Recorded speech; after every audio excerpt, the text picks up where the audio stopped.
Hi, I'm Pastor David, and this is the third installment of the How to Study the Bible series. And so we've already covered choosing a Bible that you can understand. Last time, we covered how important it was to have a plan when you sit down to study the Bible. And today, we're going to be talking about how important it is to set an appointment for your Bible study time. And the reason I say set an appointment rather than choose a time or something more, really less rigid than set an appointment, is because if we don't set an appointment, we're more likely to skip it or try and reschedule it and work it around the rest of our schedule.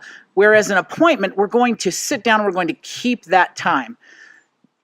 And what I found in my own life with working out, with studying the Bible, with a lot of things, is that if I don't set an appointment and get it done at that time, if I try to move it around and say, well, I can't do it right now, but I'll move it to this time of the day, I never get to it. And so what I want to do at this point is express how important it is to set an appointment. So here's what you need to do to set an appointment. The first thing you need to do is you need to find a quiet place where you can have that time to study the Bible. Where are you going to keep your appointment? Is it going to be in your bedroom? Is it going to be at the library? Find some place quiet where you can sit down without distractions, away from electronic devices, where you can actually sit down and focus and concentrate on studying the Bible.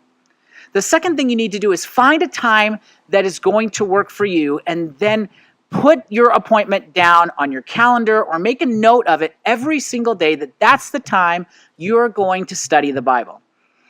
It could be in the morning, it could be in the afternoon, it could be in the evening, it could be right before you go to bed. Whatever works for you, whatever is best time for you. When you're at your best is when you should be studying the Bible.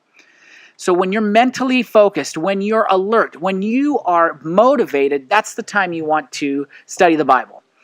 For instance, I've found in my own life, if I don't work out first thing in the morning, oftentimes I'll find a way to just not work out at all.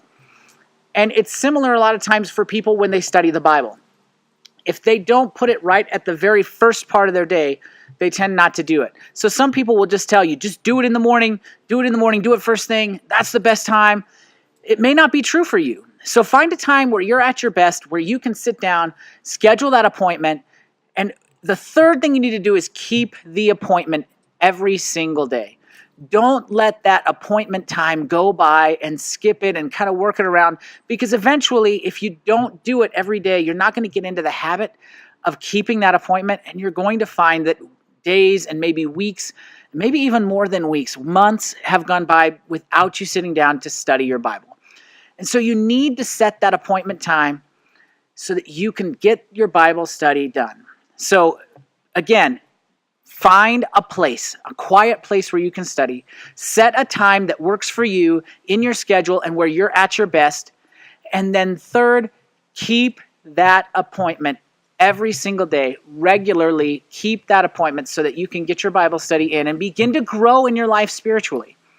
You know, with these videos, we've been reviewing a number of different scriptures as far as just life in general. And today I want to focus on Genesis chapter 2, verse 18. The first half, where God specifically says, after creating everything and saying, oh, this is good, this is good, this is good, this is good, he comes to this point in Genesis chapter 2 and he says something is not good.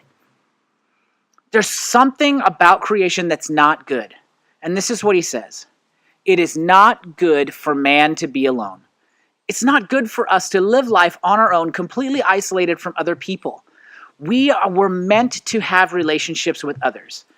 It's so important if we're going to study the Bible and live life to its fullest, really understand who we are as people, that we have relationships with other people, because we're going to learn who God is by looking at who God is in others as well as in his word. And there are going to be times where we have relationships with other people that we're going to share something that God has told us and taught us through his word that changes their lives. And then there are going to be times where we're going to share something and we're a little off base, and they're going to be able to tell us, hey, that's not quite right, and refocus us, correct us, and give us the instruction that we need so that we can take the right steps going forward. When we isolate ourselves, we often end up in bad places or compromised places emotionally, mentally, spiritually, and physically. And so it's really important that you find those people with whom you can have authentic, vulnerable relationship, intimate relationship on a very just above board holy level, not a physical level necessarily as far as intimacy goes. I know a lot of times when we use that word, that's where our minds go in our culture here in the United States. But intimacy as far as being vulnerable with one another and able to be honest and upfront about what's going on in our lives and not be fake and put on a mask. So again, if this series is benefiting you, if you enjoyed this video, go ahead and give it a like and subscribe to this channel. Share it with some other people so that they can also benefit from the video. As always, I hope you enjoyed the video. I hope you find it beneficial. And I'm Pastor David, and I'm out.